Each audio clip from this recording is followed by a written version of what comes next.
It stands to reason that comics and video games are somehow connected, somehow simpatico. Both offer crazy levels of cartoony violence, and both have outlandish heroes and stories. Marvel Comics must have realised this, and so it made perfect sense to them to license out some of their characters to video game developers. In 1991, Marvel Comics teamed up with Sega to release the Spider-Man arcade game, which took the form of a beat-em-up. The game boasted some spectacular graphics and sprite scaling, and was generally well received, and this led to a megadrive exclusive Spider-Man game as well. But Marvel also worked together with Data East to release an Avengers game featuring Captain America and a host of others, and this too was generally well received. Both of those releases had contained characters that catered for a younger audience, but Marvel Comics also had characters that were darker, more sinister, and more aimed at a mature audience, and the Punisher was one of those characters. The thing is though, who would Marvel approach to produce a game based on this anti-hero?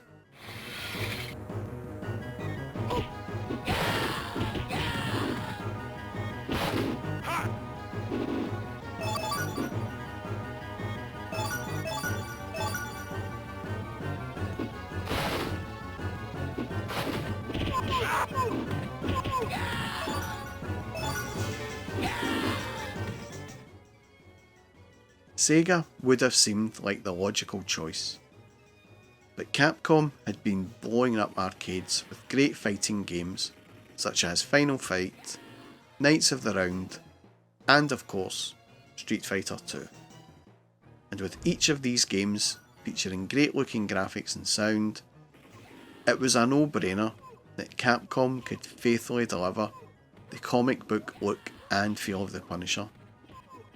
And boy, they certainly did that, in my opinion.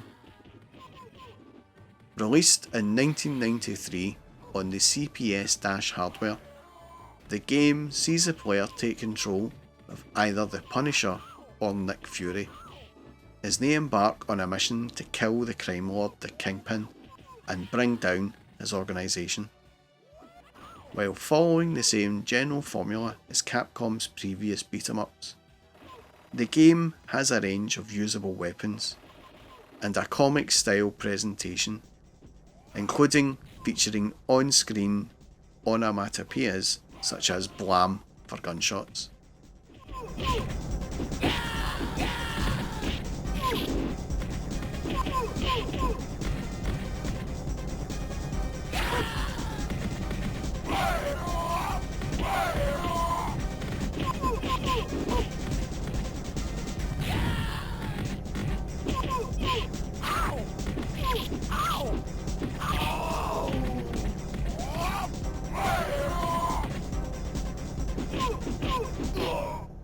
Basic attacks can be combined to cause extra damage to enemies, and various melee weapons and thrown weapons, as well as improvised weapons, can be picked up during combat.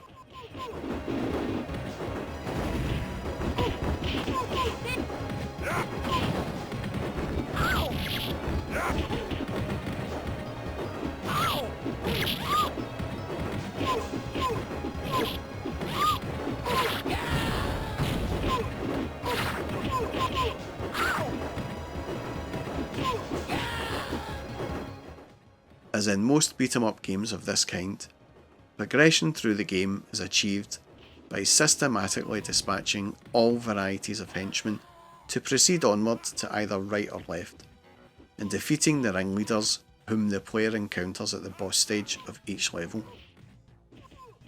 Much like the limited roster of playable characters in Street Fighter, the size, abilities and tactics of both player characters are essentially interchangeable. They both use the same basic moves, such as punches, kicks and throws, which can be chained into combos, as well as similar special attacks. The game distinguished itself by the relatively high level of violence in a video game of the era, as well by the frequent use of firearms. There are several sections of the game when gun-wielding enemies appear, to which the characters draw their handguns, enabling the player to shoot them. Player characters can also pick up and collect hand grenades that can be deployed at a moment of choice. Between levels, there are nice little cutscenes to help progress the action along and keep the player informed of the ongoing storyline.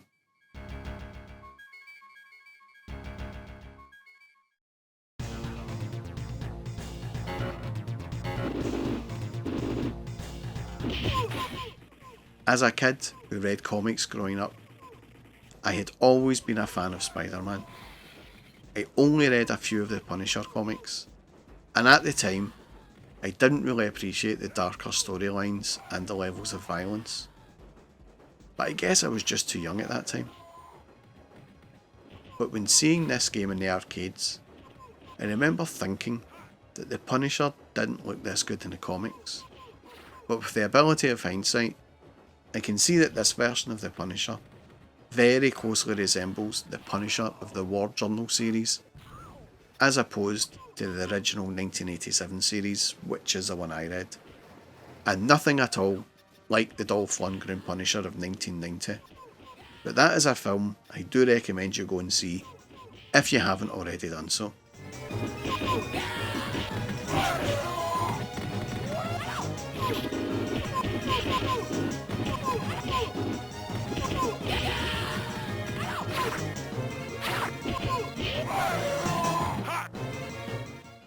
Meanwhile, let's get back to this game. And I can't heap enough praise on the visuals. The sprite work is top quality. The animation is a little minimal, but then, what were Capcom meant to do when all their visual references would have come from the comics? All of the enemies look great, from the regular goons, to the suited gangsters, the pretty boys, and these ninja women. Everything just captures the look of the comic superbly, and with the onomatopoeias cropping up all the time when you shoot or strike, it's like the perfect homage to the comics in my opinion. Capcom had decided to beef up their CPS hardware to accommodate extra features like Q-Sound and some extra memory, and this extra memory allowed for over 10 enemies to appear on screen without any slowdown, which at the time was very impressive. And these 10 enemies can make life tough for you, as at times the screen can get a bit overcrowded, but if you die, you get treated to the usual novel Capcom continue screen, which in The Punisher takes the form of a flatlining Frank Castle receiving CPR.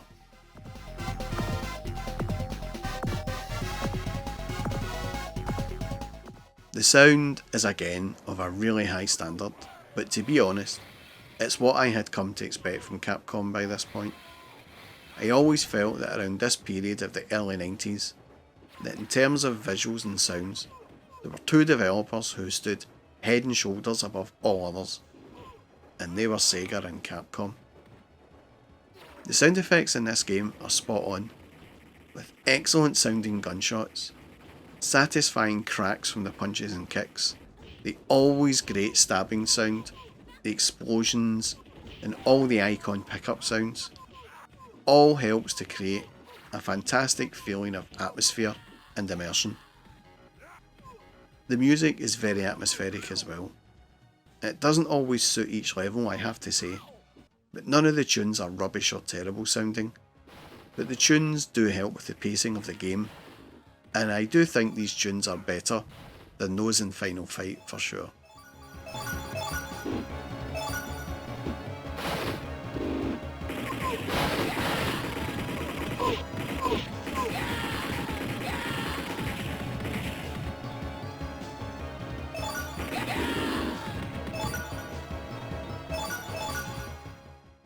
But the gameplay is of course the best feature of this game. It may be old hat, even for 1993, and the amount of moves may not be as impressive as, say, Streets of Rage 2 on the megadrive, but there is certainly an X factor about this game, a certain something that makes the game incredibly addictive. It is weirdly satisfying, beating the hell out of so many of the Kingpin's villains and henchmen. The difficulty is also pitched just right, and again, this is what I feel kept Capcom ahead of its competition. Their games, with the exception of the Ghosts and Goblins series, their scrolling beat-em-ups were never really designed to be a total coin muncher. They were more about the player having a great experience playing the game, and The Punisher is one absolutely fantastic game to play. I have always rated this game very highly. It didn't really do anything new or revolutionise the genre, but it just done everything so damn well, and it was a real joy to play.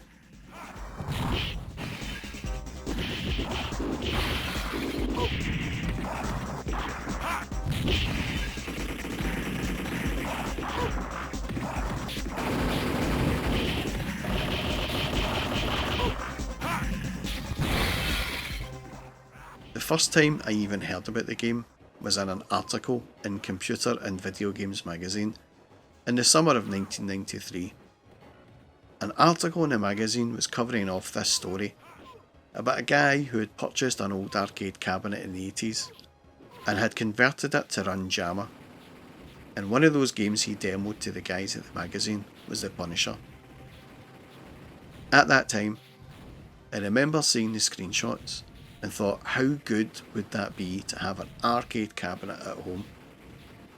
But the screenshots of The Punisher always stood out, probably due to the gratuitous use of the onomatopoeias. But when I seen it for the first time in an arcade, I knew I wanted a shot.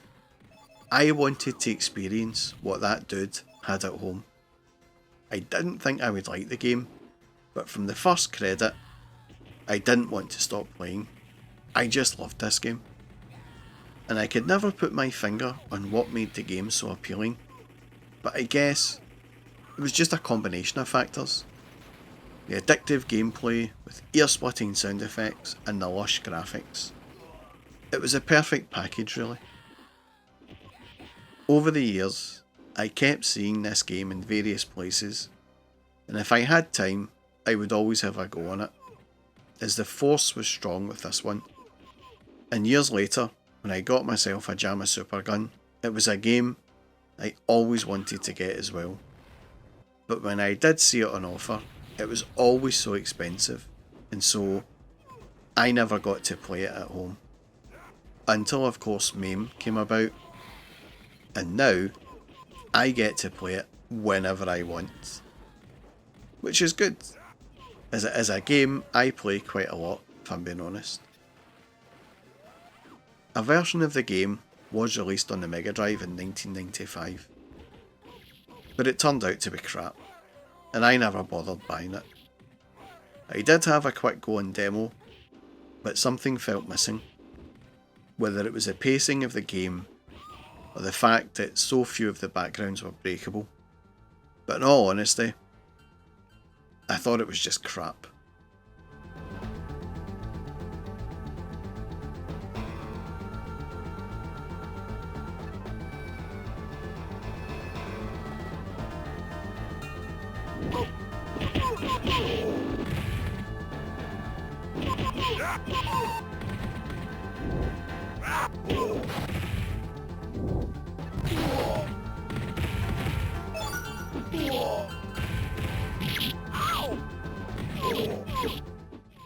Today, the Punisher arcade game is still an awesome game in my opinion.